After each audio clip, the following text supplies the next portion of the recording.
Okay, I'm going to try and do some of this video stuff again. I am. Alright. I'm in Perth again. I'm using my phone instead of the tablet, so the sound should be better.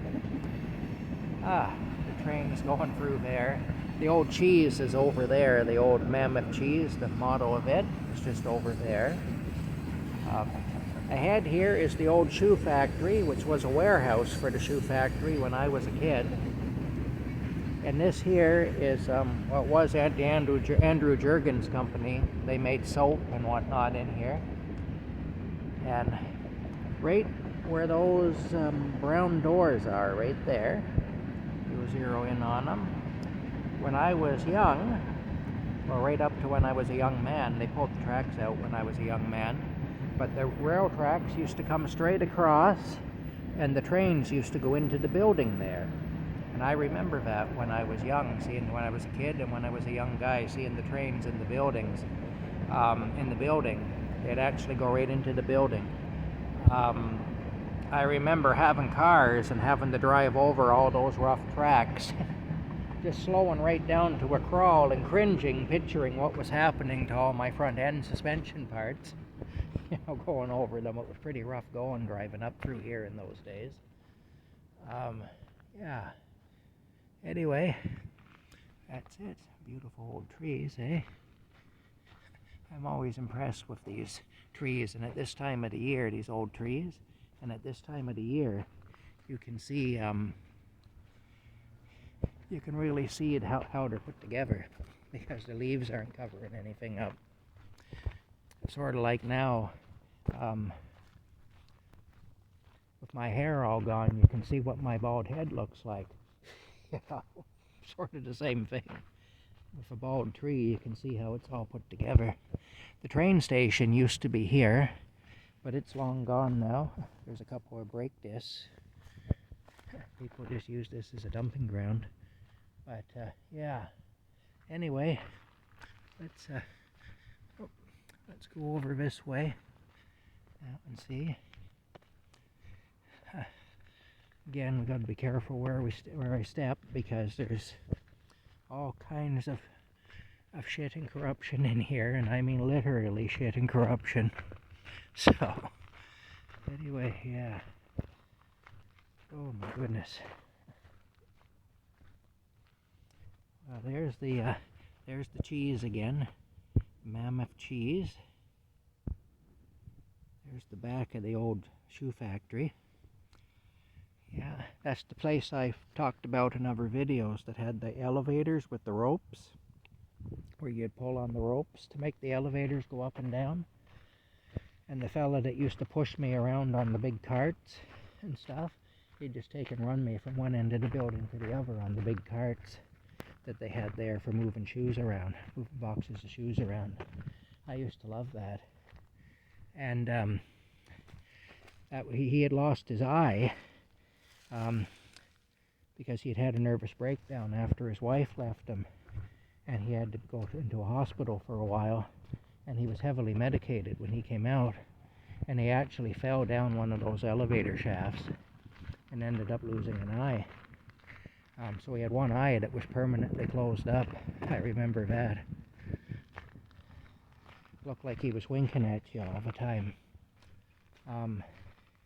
When he had his breakdown, he actually went under the porch of his house and stayed there, wouldn't come out, and barked at anybody that came along like he was a dog. I remember that. And that's how he ended up in the hospital eventually. But, yeah. Anyway, moving right along here. Technically, I'm parked on a sidewalk here, although the sidewalk really isn't a thing anymore, as you can see. It's pretty much a thing of the past, this sidewalk. But still, technically, it is a sidewalk, so I should probably not stay here too long. Anyway, there's the shoe factory there. Well, let's go over. It's Sunday. Hopefully the police are in church. Hopefully. Hopefully the police are all in church and I won't be bothered. We'll see here. Yeah. Anyway, this was the Andrew Jergans company. If any of you ever had Jergens soap or Jergens lotions or anything, this is where they came from. And this is now going out of business. It's now either shut down or in the process of being shut down. So that's going to hurt the town pretty bad. The old shoe factory, which is now a warehouse, which was a warehouse for years, is now boutique shops and coffee shops and things. The space is all renovated and the space has been rented out to different groups and organizations. I spent a lot of time in here when I was a little boy. I knew this building like the back of my hand back in the 1970s. I did. But we used to park.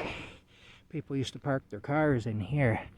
There used to be wooden plaques, white wooden plaques with the letters painted on them in black, with the names of the people who were authorized to park there, the people that worked inside in the warehouse. I remember that. And of course the boss at the warehouse, his car was always parked closest to the door, you know. The boss always gets the best parking space. Straight ahead there is the Central, well, it was the Central Electric Wire Company, and then it was Central Wire Company Limited. That's what it was when I worked there. And after that, I think now it's just called Central Wire, but we made wire in there. We made dental wire that was used in braces. That's awful sharp stuff. I had a piece of that go right through my hand one time when I was working in here. It went in through my palm and came out the back of my hand. We made lashing wire, which is the wire that goes around the bundles of wires. Hold everything together. There's a rubber sheath over the wires as they go from pole to pole. And when you see that, that's not one wire. That's a bunch of wires in a sheath, in a rubber sheath. And then there's wire that's wrapped around to hold it all together. We used to make that wire. We also made spring wire for safety pins. We made a wire called Inconel, and Inconel was the wire that was used to control the flaps on airplanes. It was. There's their tracks there, railroad tracks. Yeah, there's Central Wire. Yeah, this is where I worked back in the 80s. In fact, the guy in the black car is looking at me, kind of wondering what I'm doing, I guess. I see now he's slowing down and watching. There's a lot of people like that in Perth. They'd be suspicious of you. You get dirty looks and stuff. That's the door right there that I used to come and go from to work. Right there. And just inside that door was the number 1 annealing furnace, which is long gone now. But the number 1 annealing furnace could never be shut down, because if it was ever shut down, we couldn't start it again without blowing the building up. So we had to keep that furnace running all the time. And that was a scary thing, because that furnace actually, you know, even the restarting procedure would definitely have been dangerous, and would probably have taken the building and half the block out too. But that could have happened anyway. So you always had that in the back of your mind when you were working in there, that ticking time bomb of a furnace, you know. I remember that because I knew, and we all knew, how dangerous potentially it could be. The old Perth shoe factory. Yeah. Anyway, I guess I better go and get in my truck and get moving. When people around here start looking at you like that and slowing down and looking to see what you're doing, it's not long before they call the police on you. So, and I'm not very highly thought of by the police in this town, so it would be my cue to get moving anyway. Yeah, this is just a little history. Anyway, When I worked at Central Wire, they actually bought this building for the warehouse space. But prior to that, where the fire department is now, they had a warehouse up there. There was an old red brick building up there, similar to this but smaller. And that was their warehouse. And where the fire department garages are there, that used to be a big lawn. And I remember being sent up here when my machine would be broken down in the good weather. They'd send me up here on a tractor with a mower, and I would go in here. It was like a small farm tractor with a mower attached to it. And I'd go in here and I'd cut all this grass, you know. And, you know, I really enjoyed that, actually. That was one part of the job I really liked. But the old brick building that was there is gone now. And they got this new place here for the fire department. But anyway, yeah. But I remember that, though. And that long building there, in the 1970s, a fellow by the name of Ernie Wall bought that. And he had a little grocery store in there called Cherry Grove Farm. And it was in business for a few years. It went out of business in the early 80s. And anyway,